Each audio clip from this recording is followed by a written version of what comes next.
Hey everyone, welcome back to the channel.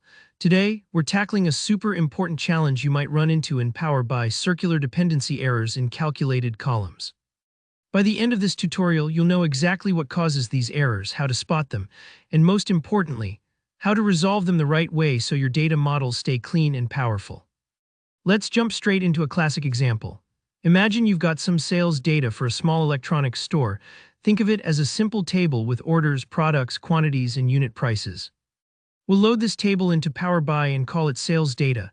You just hit load and you're ready for analysis. Next, let's create a calculated column. This is something you'll do all the time.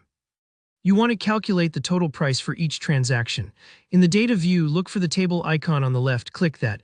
Now head up to the modeling tab in the ribbon and choose new column. We'll use the formula.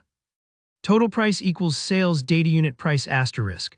Why does this work so well? Because we're just multiplying two fields that already exist in the table for each row.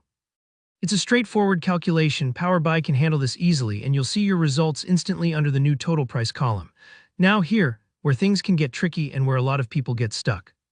Let's say you want to add another calculated column, maybe to show a discount price. You might be tempted to create a formula like discounted price equals sales data total price, sales data discounted price 0.1.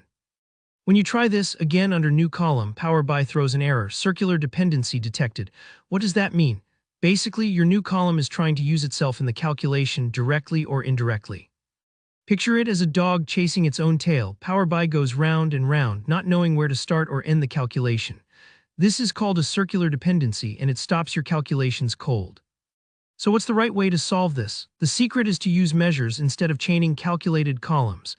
Here, why measures are calculated after aggregating your data, and they don't get mixed up with row-wise dependencies. Go to Modeling and choose New Measure. Enter total sales equals sales data unit price. SUMX goes through each row, multiplies the quantity by the unit price, and then adds everything up for you. Next, let's make another measure. Discounted sales equals total sales 0.9. This simply applies your discount to the total sales value. At this stage, let's bring it all to life with a visual. Insert a table visual into your report and drag in product, total sales, and discounted sales.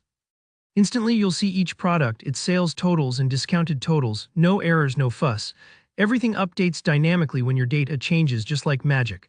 So to sum it all up, circular dependency errors happen when columns or measures refer back to themselves in a loop. The fix is almost always to redesign your logic. Prefer measures over calculated columns whenever you're doing aggregations or need to reference totals. Measures keep your data model fast, organized, and error-free. If this video helped clarify circular dependencies for you, go ahead and hit that like button. Got any questions or ran into a tricky Power BI problem? Drop a comment below. I always love hearing from you. And don't forget to subscribe for more clear, practical Power BI tutorials. See you next time.